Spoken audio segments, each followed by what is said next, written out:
بسم اللہ الرحمن الرحیم۔ کہانی کا موضوع اور میں مر گیا۔ مصنف سلیم رؤوف صاحب ہیں۔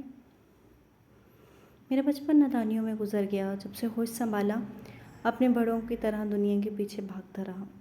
مجھے غرض دولت سے تھی، چاہے حلال طریقے سے آئے یا حرام، سودی لین دین سے، کرکٹ میچوں پر شرطیں، پرائز بانڈ، لاٹری اور رشوت کی کمائی نے دنوں میں مجھے کروڑ پتی بنا دیا۔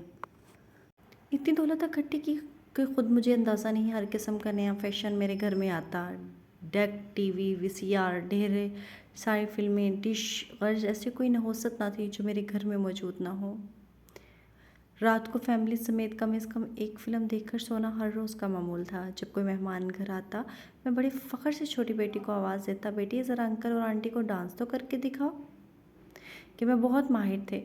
مختلف قسم کے ڈائیلاگ ان کے خوب یاد تھے۔ جھوم جھوم کر گانا گاتے اور اچھی کارکردگی پر انعام پاتے۔ مین گیٹ پر نمایاں لکھا تھا، ھذا من فضل ربی۔ اکثر میرے ذہن میں آتا کہ شیطان میرے بارے میں کیا سوچتا ہوگا کہ دولت اکٹھی کرنے کے سارے گر میں نے سکھائے، پھر اس کمائی سے اتنا عالیشان گھر بنا اور اب اتنے بے وفا نکلے کہ اس پر لکھوا دیا، ھذا من فضل ربی۔ انتظامیہ سے ٹھیک ٹھاک مراسم کی وجہ سے کوئی مجھے پوچھنے والا نہ تھا۔ میرا شمار شہر کے چند ایک شرفاء میں ہوتا تھا۔ اتنی دولت ہونے کے باوجود ساری عمر مجھے حج کی سعادت نصیب نہ ہو سکی۔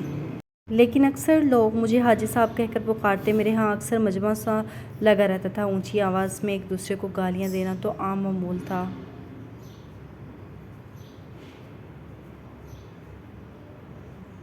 اور اس شور شرابے سے پورا محلہ تنگ تھا، خصوصاً اگر پڑوس میں کوئی بیمار ہوتا، مگر کسی کو میرے خلاف بات کرنے کی جرأت نہ تھی۔ محلے کی مسجد میں میرا آنا جانا بس عید کے روز ہی تھا۔ دنیاوی باتیں کرتے میں تھکتا نہیں تھا۔ میری زبان کینچی کی طرح چلتی، مگر بدقسمتی سے میری زبان اللہ اور اس کے رسول صلی اللہ علیہ وسلم کا ذکر کرنے کے معاملے میں بالکل گونگی تھی۔ کبھی کسی داڑھی والے سے سامنا ہوتا تو نہ جانے کیوں طبیعت مچلنے لگتی۔ خوب بحث و مباحثہ ہوتا اور اکثر باتوں میں میرے دلائل کچھ اس قسم کے ہوتے، نماز، صوفی صاحب، یہ تو فارغ لوگوں کے کام ہیں۔ ابھی تو بڑی عمر پڑی ہے، ابھی ٹانگیں ساتھ دے رہی ہیں، جب ٹانگیں کام کرنا چھوڑ جائیں گی تو پھر مسجد اور تسبیح ہی رہ جائے گی۔ روزہ تو رکھیں غریب جن کے پاس کھانے کے لیے کچھ نہیں، ہم تو کھاتے پیتے لوگ ہیں۔ زکوٰۃ، یہ تو ٹیکس کی ایک قسم ہے اور وہ ہم حکومت کو دے رہے ہیں۔ داڑھی، حضرت جی یہ کوئی عمر ہے داڑھی رکھنے کی؟ کیوں شادی کی مارکیٹ میں میرا ریٹ ڈاؤن کر رہے ہو؟ مجھے ابھی چاچا جی یا بابا جی نہیں کہلوانا۔ پردہ تو دل کا ہوتا ہے، تم لوگوں کی اپنی نیت میں فطور ہوتا ہے۔ صدقہ اللہ چاہتا تو غریبوں کو خود کھلا دیتا، جنہیں اللہ نہیں دیتا انہیں ہم کیوں دیں؟ آخرت چھوڑو جی، یہ سب مولویوں کی گھڑی ہوئی باتیں ہیں۔ خواہ ڈراتے رہتے ہو، جہاں کسی نے دیکھا ہے نا۔ ہاں اگر ایسا کوئی چکر ہو تو چونکہ مجھے یہاں بہت کچھ ملا ہوا ہے، آگے جا کر بھی میرے پاس بہت کچھ ہوگا، پھر میں نے کوئی اکیلے مرنا ہے؟ جہاں بھی ہوں گے وہاں میں بھی چلا جاؤں گا۔ 4 دن کی زندگی خوب عیاشی کے ساتھ گزارو۔ وقت گزرتا گیا، لاپرواہی دن بدن بڑھتی گئی۔ ایک دن اچانک میرے وجود نے کام کرنا چھوڑ دیا۔ لخت ایسی حالت ہو گئی کہ صرف ایک گلاس پانی مانگنے کے لیے مجھے پورے جسم کی قوت صرف کرنا پڑی۔ اگلے ہی لمحے ڈاکٹروں کی پوری ٹیم میرے گرد موجود تھی۔ میرے کانوں میں آواز پڑی کہ دل کا شدید دورہ ہے، بس دعا کیجیے۔ یہ سنتے ہی مجھ پر کیا گزری یہ میں ہی جانتا ہوں، یا میرے اللہ۔ اس وقت مجھے پتہ چلا کہ میں کتنی بکواس کیا کرتا تھا، کہ موسیقی روح کی غذا ہے اور گانے بجانے سے روح سکون ملتا ہے۔ آج تو مجھے اس سکون کی بہت ضرورت تھی۔ آج میرا دل گانا سننے کو کیوں نہیں چاہ رہا؟ مجھے شہر کے سب سے بڑے اسپتال کی ایک ایئر کنڈیشنر کمرے میں لا کر لٹا دیا گیا۔ میں بستر مرگ پر پڑا چھت کو گھور رہا تھا۔ حیرانی کی بات ہے کہ اس وقت چھت ایک بہت بڑی سکرین تھی اور اس پر میری گھنونی زندگی کی پوری فلم چل رہی تھی۔ چھوٹے بڑے سبھی گناہ بہت صاف نظر آ رہے تھے۔ آہ کیسی عجیب فلم تھی۔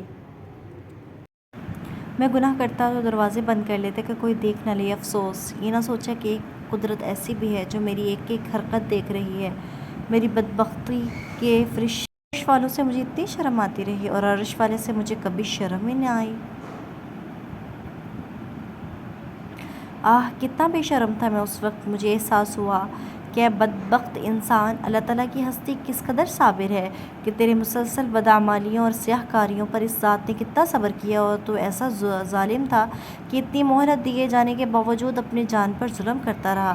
اپنی اس بےحاتک فلم میں الجھا ہوا تھا کہ مجھے محسوس ہوا جیسے میرے گرد لا الہ الا اللہ کا ورد ہو رہا ہے۔ پھر اچانک کلمے کی ورد میں تیزی آ گئی۔ حیرت ہے، جب میں گانے سنتا تو بے اختیار میری زبان حرکت کرتی، ساتھ ساتھ میں بھی گنگناتا، مگر آج میری چاروں طرف ایک ہی جملے کا ورد ہو رہا تھا، مگر بڑی کوشش کے باوجود میری زبان سے ایک لفظ جاری نہ ہو سکا۔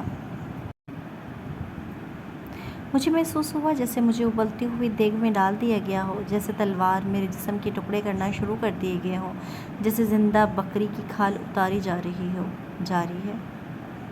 اپنا اور اپنے پیاروں کا خیال رکھیے۔ ملتے ہیں اگلی ویڈیو میں۔ جزاکم اللہ خیرا و احسن الجزاء فی الدارین۔